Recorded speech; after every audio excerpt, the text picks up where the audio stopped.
음악인들이 살아가는 이야기를 들어보고 그들의 음악을 조금 더 깊게 공감해보는 시간, 음악 인사이드. 안녕하세요, 문자영입니다. 우리 인류는 과연 언제부터 음악이라는 걸 해왔을까요? 언제부터 그렇게 노래라는 걸 부르고 악기라는 걸 만들어서 연주를 하고 혼자서 혹은 사람들과 함께 감상을 나누며 즐겨왔을까요? 아마도 인류의 역사가 시작되면서부터 아닐까 싶은데요. 우리의 역사가 끝모르고 발전을 이어가고 있듯이 음악이라는 것도 우리들 곁에서 여러 갈래로 나눠지기도 또 결합되기도 하면서 다양한 장르, 새로운 음악들이 끝없이 창조되고 있습니다. 오늘은요, 우리의 전통음악에 기반을 두면서 재즈와 그 장르를 결합해 퓨전 국악을 선보이고 있는 해금 연주자 한 분을 모셨습니다. 저 오늘 참 궁금한 점들이 많을 것 같은데요. 해금 병창 연주자, 문화기획 국악놀이 대표 모래님 모셨습니다. 안녕하세요. 네, 안녕하세요. 저는 재즈 해금 연주자 겸 보컬 해금 병창 모래라고 합니다. 네, 나와주셔서 감사합니다. 모래님. 오늘 일단 제가 미리 양해 부탁드릴게요. 네, 어떤 거죠? 한국 사람으로도 부끄럽지만 이제 국악에 대한 이해가, 그 장르에 대한 이해가 조금 떨어지는 것 같아서요. 네, 아무래도 질문이 많을 수도 있으니까. 네, 많이 해주세요. 네. 일단 먼저 모래님이 하시는 악기 해금에 네. 대해서 살짝 소개 좀 부탁드릴게요. 네, 이 해금이라는 악기는요. 네. 두 줄로 이루어진 악기, 현악기예요. 어떻게 두 줄? 쉽게 설명을 해드리자면은 네. 바이올린은 모두가 아시죠? 해금의 바이올린이라고 국악의 바이올린? 한국의 바이올린이라고 네네. 말씀을 드리면은 조금 이해가 쉬우실 것 같아요. 네. 이 해금이란 악기는 네. 두 줄로 이루어진 활로다가 그 네. 두 줄을 그어서 소리를 내는 그런 현악기입니다. 네. 그게 두 줄로 소리가 나면 그 음역대가 어떻게 돼요? 음역대는 사실 해금이라는 악기가 굉장히 원시적인 악기예요. 네, 그래 보여요. 정말 백지장 같은 도화지 같은 음을 만들어내야 되는 악기예요. 그러다 보니까 네. 어떤 연주자는 음역대가 여기서부터 여기, 어떤 연주자는 여기서부터 여기까지. 오. 그게 연주자에 따라서도 있지만은 네. 악기에 따라서도 있어요. 그럼 악기가 길거나 짧거나 하나요?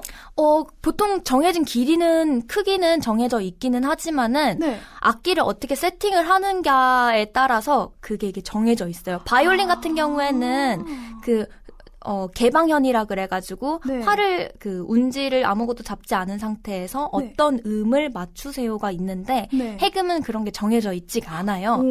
그래서 사실 딱히 딱 어느 음역대를 가지고 있는지라고 네네. 물어보면은 저는 그냥 사람의 목소리를 낼 수 있는 음역대까지 낼 수 있다고 저는 말씀을 드리면 될 것 같아요. 신기하네요. 네, 그래서 해금이 굉장히 사람 목소리랑 닮아 있는 악기예요. 그래서 마치 연주를 하고 있으면은 꼭 사람 목소리를 듣는 듯한 느낌? 네.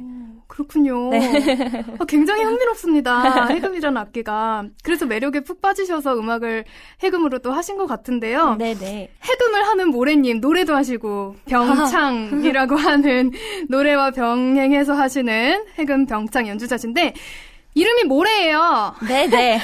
모래? 모래가 뭔가요? 제가 되게 부풀려서 보통 이런 걸 얘기를 하라고 하는데 사실 이 진실은요. 네. 제가 원래 음악 스튜디오를 운영을 하고 있었어요. 네. 5년, 6년 전쯤에 그 음악 스튜디오 이름이 모래 뮤직 스튜디오였어요. 네.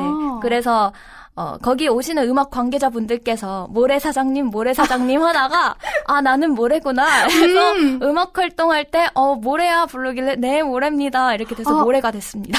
그래요? 그럼 모래님은 모래라는 이름으로 음악 활동을 하신 지 몇 년 되신 거예요? 제가 본격적으로 재즈씬 쪽으로 들어가서 국악인으로서 재즈씬에서 활동을 한 게 본격적으로는 2013년도부터 시작을 했다고 하면은 대략 한 4, 5년 정도 된 것 같네요. 네. 그 스튜디오를 접고 바로 하셨나봐요, 모래사장님. 본격적으로 했죠. 그러셨구나. 진짜 흥미롭습니다. 근데 이제 악기는 원래부터 하신 거예요? 어릴 때부터? 네. 제가 해금을 시작하게 된 그 계기가 있는데요. 네네. 네, 원래 초등학교 때 네. 방과 후 특기 적성, 네. 방과 후 수업에 네. 바이올린을 배우고 있었어요. 근데 소리가 네. 너무 듣기가 힘들더라고요. 너무 끽끽. 네, 저는 약간 쇳소리랑 맞지 않는 것 같았어요. 처음엔 다 그렇잖아요. 예, 근데 그 처음이 전 되게 네. 견디기가 힘들더라고요. 모두가 그러셨구나. 그렇지만 그 끈기가 없어가지고 옆반으로 옮겨갔어요. 그 단소반이었는데 네. 단소를 부는데 한 번에 소리가 나더라고요. 그래서 이게 적성이다. 그래서 제가 단소를 불기 시작했는데 민요가 그렇게 재밌더라고요. 그래서 그게 3년 됐나 봐요. 3년 동안 민요를 열심히 불어 제꼈는데 단소 선생님이 네. 그래 너는 그럼 국악인인가 보다. 대금을 해보렴. 그래서 대금을 했는데 손가락이 짧은 거예요. 그래서 대금을 못했어요. 대금은 또 손가락이 길어야 하군요. 그때는 제가 초등학교 한 4학년밖에 안 됐을 때여가지고 손이 너무 작아가지고 대금이 손이 이게 너무 아픈 거예요. 그래서 마침 단소 선생님이 전공이 해금이었어요. 그래서 제가 예전에 이 선생님이 해금을 했던 걸 본 게 있는데 굉장히 신기한 악기였는데 그래 나는 그래 선생님이 국악인이라고 했지. 그래 나는 국악을 해야 되는데 대금은 아닌 것 같다. 그럼 해금이다. 진짜? 그렇게 해서 네. 진로를 결정하셨네요, 그 당시에. 그래서 그냥 엄마한테 가가지고 엄마 나는 해금을 해야 되는 것 같아. 손이 작아가지고 나 해금인 것 같아. 그래서 해금 배우러 갑시다. 그랬더니 그래 넌 해금이야 가자 이러시던가요? 저희 어머니는 가볍게 생각을 하셨죠. 방과후에서 취미 정도 하겠거니. 네, 저도 가벼운 마음으로 갔죠. 네. 너무 저는 신기한 거에 굉장히 매력을 느끼는 그러겠어요. 어렸을 때 일단은 막 소리를 들어본 것도 아니고 네. 생긴 게 너무 신비롭게 생겨가지고 해금이요? 네, 해금이 네. 그냥 어렸을 때 표현으로 생각을 하면 짱돌에 나뭇가지 하나 박혀있는 그런 악기라고 생각을 했어요. 그럴 수 있겠 짱돌에 나뭇가지 받고 거기에 줄 매달은 네, 악기. 줄 매달은 악기. 그래서 이거 되게 신비로운 악기다. 이거 한번 해봐야 되겠는데. 그래서 사실은 그렇게 해서 찾아가게 됐어요. 그래서 그 찾아간 곳에서 진짜 해금 소리를 그때 처음 들었어요. 어떻든가요?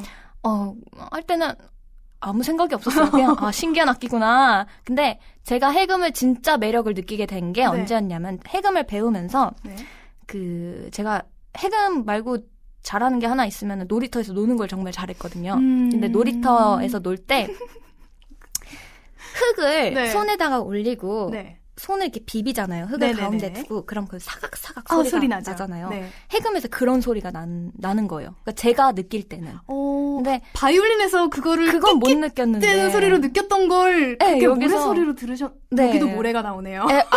모래님 그랬네요. 일을 잘 정하셨네요. 저는 그 해금의 그 활대를 문지를 때 그리고 해금 같은 경우에는 바이올린이랑 달리 명주실을 써요. 누에고치 실이죠. 그 우리 옷을 만드는 천으로 그 실을 이렇게 꼬아가지고 그거를 말총으로 이제 마찰을 시켜서 소리를 내는데 그 소리가 부드러운 소리가 나요. 소리를 잘 내면요. 되게 제 귀에는 사각거린다는 느낌이 들더라고요. 그래서 저는 그 소리가 좋아서 해금을 했던 것 같아요. 네. 그렇게 해서 해금을 잡고 있었는데 선생님들께서 전공이다라고 해서 전공이 되었네요. 와. 자연스러운 흐름이었던 것 같아요. 그러네요. 네, 그냥 네. 내가 좋아하는 소리, 내가 좋아하는 걸 찾아가다 보니까 이렇게 지금까지 해금을 하고 계신데 그 해금이랑 같이 노래도 하시잖아요. 지금 모래님 목소리가 정말 예뻐요. 감사합니다. 더 예쁘게 해야 돼. 그러지 마시고요. 이게 사각사각이라는 표현을 해주셨는데 네네. 그렇게 들리는 면이 있어요. 목소리도. 그런가요? 네, 그 영상에서 모래님 노래하시는 거를 들어보면 굉장히 간드러지고 네. 이런 거 하지 말라는데. 네. 하셔도 됩니다. 마음껏 하셔도 됩니다. 그런 소리가 나요. 근데 해금 병창이라고 하는데 해금하시는 많은 분들이 창을 병행을 다 하시나요? 아니요. 거의 없습니다. 우리나라에서 해금 병창을 하시는 분들이 5분은 안 되는 진짜요? 걸로 알고 있어요. 보이지 않게 하시는 분들이 계실 수도 있는데, 네네. 제가 알기로는 5분이 안 계시고, 저도 이제 전통 쪽으로다가 네. 공식적으로 활동을 하지는 않지만은, 한시, 우리나라의 전통 한시, 정가랑, 네. 정가에 해금 가락을 입혀서 하는 활동을 하고 있어요. 공식적이지는 않지만은. 네. 많지는 않아요. 근데 제가 노래를 하게 된 게 사실은 집에서 노래방에서 놀고 막 이런 거 좋아하긴 하지만은 네. 남들 앞에서 노래를 해야겠다 하게 된 그 계기가 있었는데요. 뭔데요? 음악 활동을 이런저런 활동을 많이 하다 보니까 네. 그냥 연주만 하는 거는 과연 내가 음악 하는 것에 있어서 무슨 의미가 있을까라는 생각을 하게 되더라고요. 그래서 뭔가 조금 더 내가 하는 음악 활동을 의미 있게 만드는 방법이 없을까라는 생각을 하게 됐고 네. 어떻게 보면 사실 저는 음악인보다 예술인이 되고 싶은 욕구가 세요. 그래서 뭔가 내가 주고 싶은 메시지, 내가 전달하고 싶은 이야기를 하고 싶어서 노래를 하게 된 것 같아요, 저는. 확실한 이유가 있네요. 네, 그래서 만약에 제가 어떠한 이야기를 하고 싶지 않거나 네. 하고 싶은 아무런 메시지나 말 할 게 없었으면 전 노래를 하지 않았을 거예요. 아마. 안에 담고 있는 것도 많이 있으시군요. 네, 하고 싶은 이야기들이 있어서 노래를 하고 있습니다. 네, 좋습니다. 이제 창이라고 하면요, 사실 네. 이제 국악에서의 노래라고 하면 판소리의 그 거친 목소리가 연상이 돼요. 네, 그쵸. 그런데 그 목소리랑 너무 다른 목소리를 가지고 계셔서 네네. 이게 모래님이 특별하게 이런 목소리로 만들어서 이제 창을 하시는 건지 아니면 다른 분들 다 뭐 각자의 개인의 개성이 담긴 목소리로 하시는 건지 그게 궁금했어요. 그러니까 병창을 할 때 네. 기준점인 그 목소리가 있는데 아, 모래님이 그 격가지로 노래를 하시는 건지 그게 좀 궁금하더라고요. 우리나라에는 네. 성악 장르, 그러니까 국악 성악의 장르가 네. 하나 더 있어요. 우리가 아는 거는 판소리 민요잖아요. 네네네네. 하나가 더 있어요. 뭔데요? 그게 정가. 정가? 우리는 이제 쉽게 이제 정가라고 이제 통칭을 해서 이야기를 하고 있는데요. 네. 쉽게 말씀을 드리면은 우리나라 옛날에 선조, 양비, 네. 양반들이 한시 있잖아요. 한국의 전통 시를 시조 이런 거를 노래로 이제 부르는 거예요. 그 장르가 정가라는 장르예요. 저는 이제 그 장르를 이제 선택을 해서 그러네요. 해금이랑 하고 있는 거고요. 소리가 굉장히 달라요. 판소리 같은 경우에는 큰 마당, 큰 들판에서 네네. 내지르는 소리이기 네네네. 때문에 소리가 거칠다고 느껴질 수 있고 네. 민요 같은 경우에는 그 지방마다 색깔이 달라요. 되게 다르잖아요. 네, 맞아요. 근데 정가 같은 경우에는 정해진 그런 악보도 있고요. 그리고 실내에서 하는 음악이에요. 양반들이나 선비들, 왕들 앞에서 시조를 읊는 그런 감상형 음악이기 때문에 속소리 그리고 좀 더 부드러운 소리를 중점적으로 더 내는 경향이 있죠. 네. 그래서 음악적인 색깔이 저는 판소리나 민요보다는 정가 쪽에 가깝다고 생각을 해주시면 될 것 같아요. 네, 그러네요. 정말 우리 국악에 대해서 참 제가 모르고 있다는 게 지금 확 와닿네요. 사실 정가라는 장르가 많이 알려지지 않은 장르예요. 근데 최근에 헤어화라는 영화를 통해서 네네. 이 장르는 뭐지? 했던 사람 많은 대중분들이 계실 거예요. 네네. 근데 그 장르가 정가라는 장르, 가곡, 가사, 시조를 통칭해서 정가라는 장르라고 말씀을 드리면 될 것 같아요. 네네. 아니, 목소리가 하도 간드러지시길래 너무 궁금했어요. 이 소리는 어떤 소리인가. 아, 감사합니다. 우리나라에서 병창이라고 하는데 이게 우리나라 음악이 맞나? 이 정도로 알겠습니다. 근데 현재 연주자이시기도 한데. 예. 문화기획 국악놀이 김민아 대표님이시네요. 아, 예, 그렇습니다. 무대에서 직접 공연도 하시지만 그 공연 직접 기획, 홍보까지 다 맡아서 하고 계신 건가요? 어떤 비즈니스 하고 계세요? 저는 네. 제 정체성이 국악인이잖아요. 네네. 저는 국악이라는 소재로 다양한 공연이나 문화 기획을 하는 거를 취미이자 일이에요. 저에게는. 네네.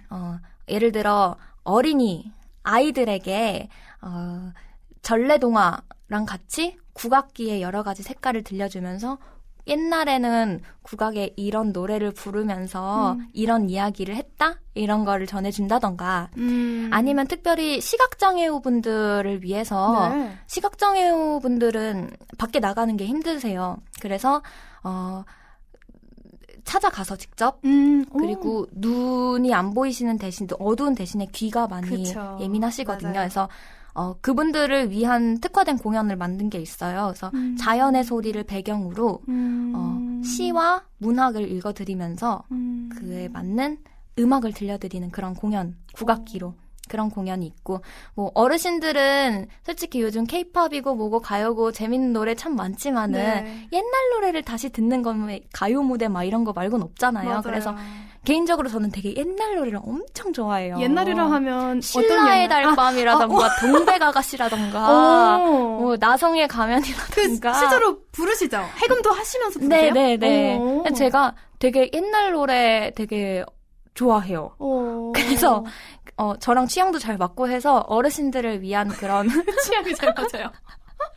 그런 맞네요. 공연을 국악기, 해금 그리고 노래 제가 하는 걸 메인으로 재즈로 편곡을 해서 네.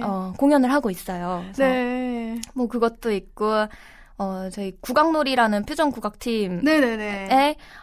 저기 기획일 또 같이 하고 있고요. 공연을 조금 더 많은 축제에 네. 올리고 싶어서. 그쵸.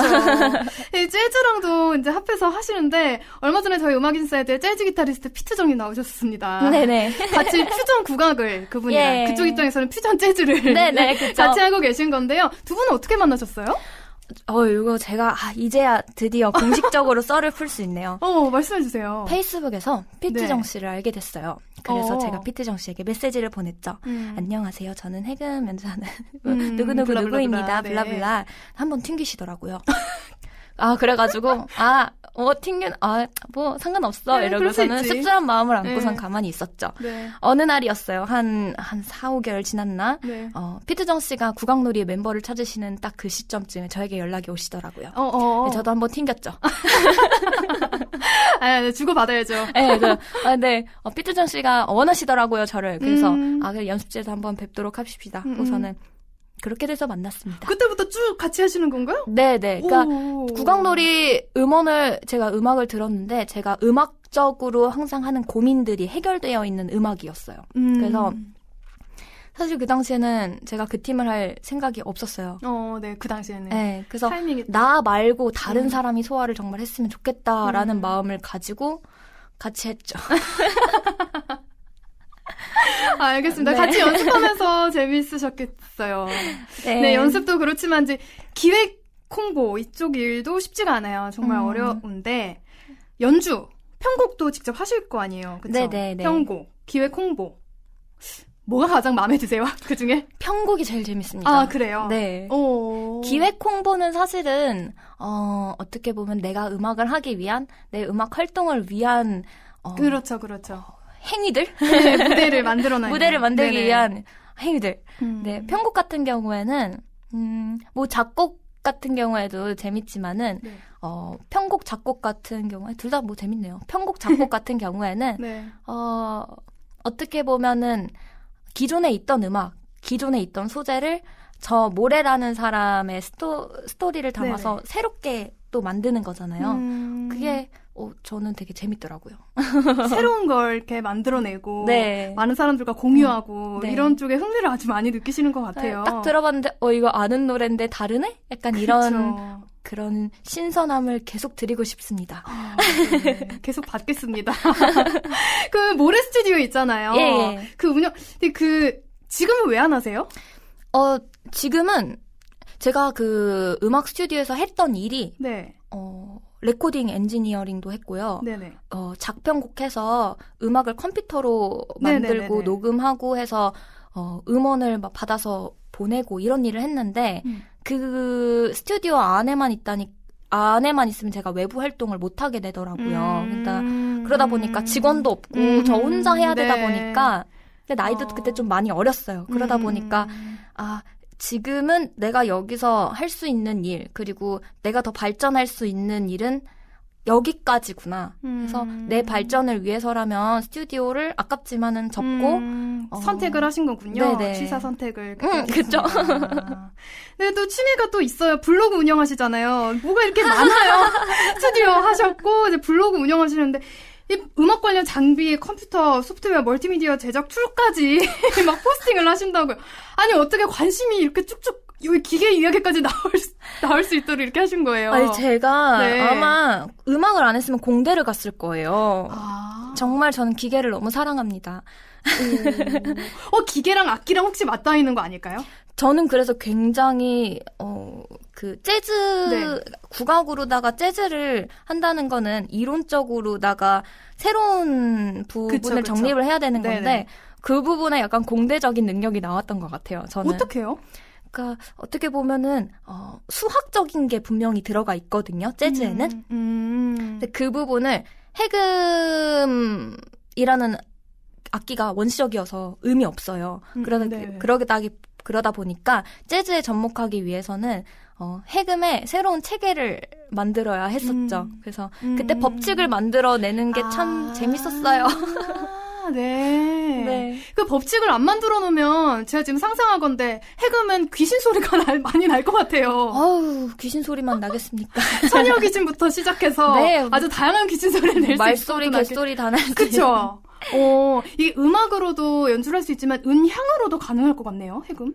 음향으로서도 네, 저는 해금이 굉장히 무궁무진한 악기라고 생각을 해요. 저는 해금에 대한 매력이 거기 있다고 생각을 해요. 예전에 같았으면은 앞에 말씀드렸던 것처럼 사각사각한 네네네. 소리가 좋았다고. 근데 요즘에는 해금이 굉장히 백지장 같은 악기고 원시적인 악기라서 내가 상상하는 그 모든 거를 상상하는 그 모든 거를 내 테크닉만 가능하다면 표현을 정말 무궁무진하게 할 수 있는 악기구나라는 생각을 하고 있어요. 그래서 네.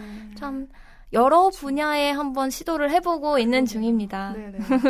지금 스튜디오 얘기하고 블로그 얘기하고 지금 기계 얘기하다가 다시 해금으로 이제 돌아왔는데 네네. 이 장비 욕심이 많으셨잖아요. 지금도 예. 많으시겠지만 하나 사면 다른 거 사고 싶고 또 비싼 거 사고 싶고 막 그런 건데 예. 어쩌시려고 그러시는 건가요?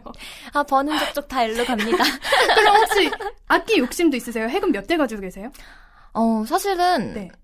해금은 저의 분신 같은 거예요. 그쵸. 그래서 갑으로다가 칠 수 없는 것 같아요. 이 악기라는 거는 저의 영혼이 담겼다고 생각을 하는 정도라서. 영혼을 담기 전에는 얘는 악기잖아요. 그럼요. 그러면 그걸 선택하는 데 있어서도 많은 뭐랄까 애정과 관심과 이 네. 악기는 내 것이야.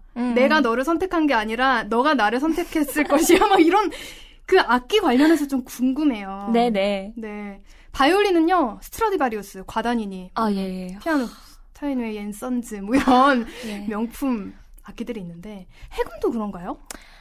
명품이라는 악기가 네.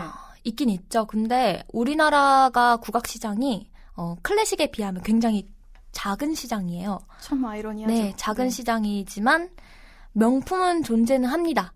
하지만 제가 생각할 땐 어떤 악기사의 어떤 악기라기보다는 자기한테 맞는 악기가 있어요. 그러니까 악기 자체가 기준이 내 귀에 좋은 악기? 물론은 기본적으로 재료가 좋으면 악기는 좋습니다. 하지만 네. 근데 정말로 지휘하시는 분들은요. 네. 지휘봉을 뭐 그냥 이렇게 꺾어서 나뭇가지 꺾어서 본인이 다듬어서 쓰기도 하고 그러더라고요. 네. 그런 의미신가요? 그렇죠. 사실은 뭐 장인은 장비를 탓하지 않는다고 도구를 탓해서는 안 된다고 하지만 에이 그래도 너무 가혹하다. 그거. 사실은 도구는 중요합니다. 그렇죠. 네, 근데 제가 선택할 때 혹시 초보자분들이나 네. 이제 해금이나 다른 네네네네. 악기를 시작하시려는 분들이 있어서 악기를 고르려고 한다. 네. 하면은 저는 어떤 악기사 뭐 이런 거를 말씀드린다기보다는 내가 믿을 수 있는 선생님이 골라주신, 추천해주신 악기를 사는 게 저는 가장 중요하다고 생각하고요. 어느 정도 당연히 내 소리를 낼 수 있는 사람이라고 한다면, 네네. 모든 악기사를 돌아다녀 보세요. 그러면서 악기를 소리를 내서 이 소리가 정말 나한테는 너무 좋다. 그러면은 그 악기를 사시면 됩니다. 왜냐면 내 선생님이 쓴다 그래서 그 악기사를 가서 썼어요. 근데 정이 안 드는 경우가 있어요. 제가 그런 적이 있어요. 제가 예전에 고등학교 다닐 때 네. 악기를 샀는데 정이 안 가더라고요. 어머, 어떡해. 비싼 악기를 샀는데 정이 안 가요. 그래서 그 악기를 안 쓰게 됐습니다. 악기를 새로 샀어요. 그래서 그 악기를 지금까지 쓰고 있어요. 그래요? 네, 그래서 저는 비싼 악기 중요합니다. 하지만 그보다 더 중요한 거는 진짜 나한테 맞는 악기 그게 더 중요한 것 같아요. 네. 알겠습니다. 모래님한테 꼭 맞는 악기. 네. 그 악기로 연주하신 곡 한 곡 들어볼게요. 예. 오, 네, 신곡 저희한테 미리 들려주시네요? 아, 예. 감사합니다. 아마 이 방송이 나가고 나서 한 몇 개월 뒤에 아마 이야, 오픈이 몇 개월 될 뒤면은 예정입니다. 감사합니다. 제목이 My Favorite Thing이라는 곡이고요. 네. 사운드 오브 뮤직이라는 영화에 나왔던 딴딴딴딴. 네, 맞습니다. 그 맞아요. 곡을 모래 저만의 스타일로 모래만의 스타일로 네. 만들어진 My Favorite Thing. 네. 저희 음악 인사이드 특별히 미리 공개하는 모래의 My Favorite Thing 듣고 오겠습니다.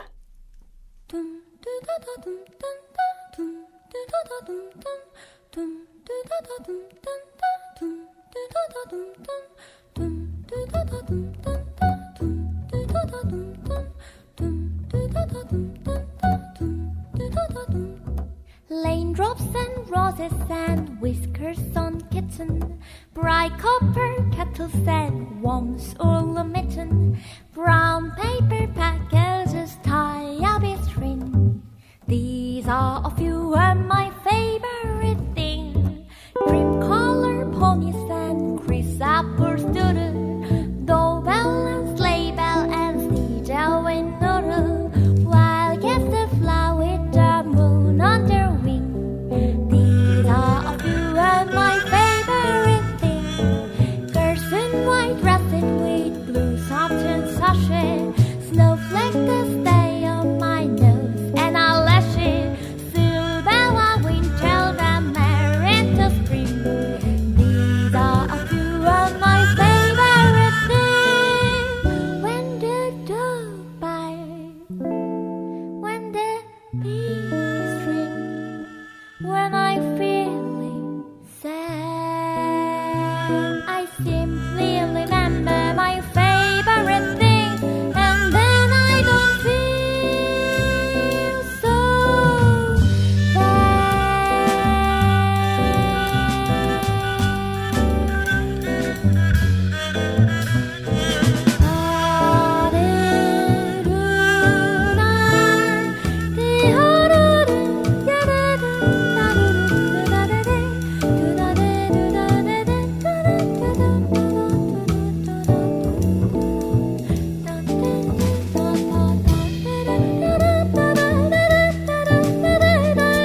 둠